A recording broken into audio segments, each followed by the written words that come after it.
Does money really buy happiness?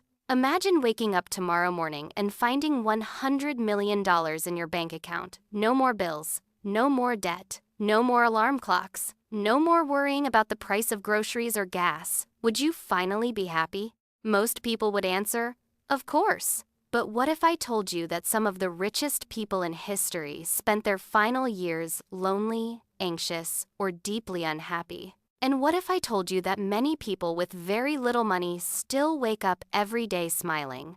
So, does money really buy happiness? Stay with me, because by the end of this story, you might never look at money the same way again. Picture two doors standing side by side. Behind the first door lives someone who struggles financially. Bills arrive every week. The car is old. The apartment is small. Vacations are just dreams. Every month feels like climbing a mountain. Behind the second door lives someone who owns luxury homes, expensive cars, private jets, and enough money to buy almost anything.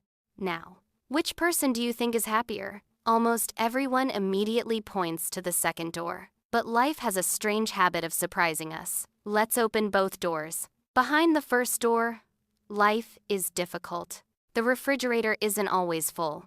Unexpected expenses create sleepless nights. There are moments when choosing between paying rent and fixing the car becomes a painful decision. Money problems are real. They create stress. They create fear. They create uncertainty. No one should pretend otherwise. Having enough money to meet your basic needs absolutely improves life. Research consistently shows that escaping poverty dramatically reduces stress and improves overall well-being. But now let's walk through the second door. Everything shines. Marble floors, luxury furniture, a garage filled with exotic cars, every gadget imaginable, a closet filled with designer clothes. At first glance, this seems like paradise. But then something unexpected happens. The owner walks through the house, room after room. Silence. No laughter. No family dinner. No close friends. Only empty rooms that echo. Despite having everything money can buy, something feels missing. Now imagine something else. You finally buy the phone you've wanted for months. You're excited. You protect it like treasure. For the first week, you can't stop looking at it. After a month, it becomes normal. After 6 months, you're already looking at the next model. Why? Because the human brain adapts. Psychologists call this hedonic adaptation. We quickly become used to new pleasures. What once felt extraordinary slowly becomes ordinary. The same happens with bigger houses, new cars, luxury vacations, even huge pay raises. The excitement fades. Then we start chasing the next upgrade. And the next, and the next. The finish line keeps moving. Imagine a man who dreamed his entire life of becoming a millionaire. For 20 years, he worked day and night. He missed birthdays, skipped vacations, ignored his health. He kept telling himself, once I become rich, then I'll finally enjoy life. Finally, he reached his goal, $1 million.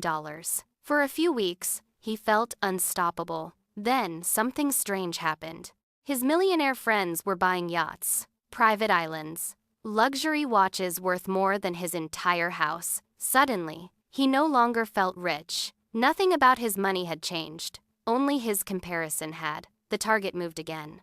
Now imagine another person, not wealthy, not famous, just ordinary. Every evening, the family sits together for dinner. Friends stop by without invitation. Children laugh in the backyard. Neighbors help each other. Birthdays are celebrated with homemade cake. The house isn't expensive. The furniture isn't perfect. But every room feels alive. Years later, when people ask about life's happiest memories, they don't remember bank balances. They remember conversations, laughter, family trips, the smell of home-cooked meals, late-night talks, the people they loved. Here's another mystery. If money can't guarantee happiness, why do we spend so much of our lives chasing it? Because money promises something incredibly powerful: security, freedom, choices. And to be fair, money really can solve many problems. It can pay medical bills, provide education, create opportunities, reduce financial stress. These things matter very much. But money can only solve the problems that money creates. It struggles to solve the problems of the heart. It cannot buy trust. It cannot buy genuine friendship. It cannot force someone to love you. It cannot erase regret. It cannot buy time that has already passed. And perhaps, most importantly, it cannot guarantee peace of mind. History is filled with wealthy people who lost everything that truly mattered.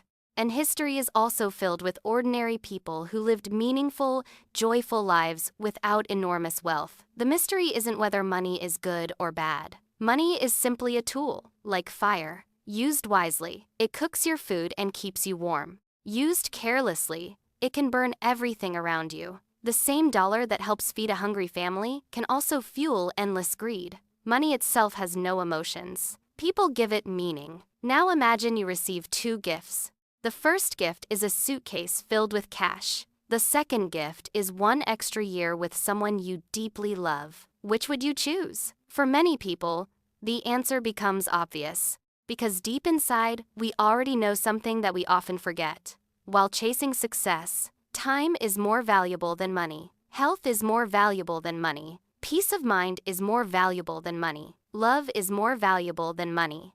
Money can help protect some of these things, but it can never replace them. Here's one final mystery. Many people spend their youth sacrificing their health to earn money. Then they spend their later years spending that money trying to recover their health. Some spend decades working so hard that they barely see their families. Then one day they retire, only to realize the children have grown up. The moments they planned to enjoy together are already memories. Money returned, time never did. So, does money buy happiness? The honest answer is yes and no. Money can buy comfort, safety, freedom from many financial worries, experiences, opportunities. It can make life easier. But happiness itself is built from something much deeper. Purpose, relationships, gratitude, health, kindness, hope, and knowing that your life means something beyond your bank account. Perhaps the greatest goal isn't becoming rich. Perhaps it's becoming wealthy in the things that money can never buy.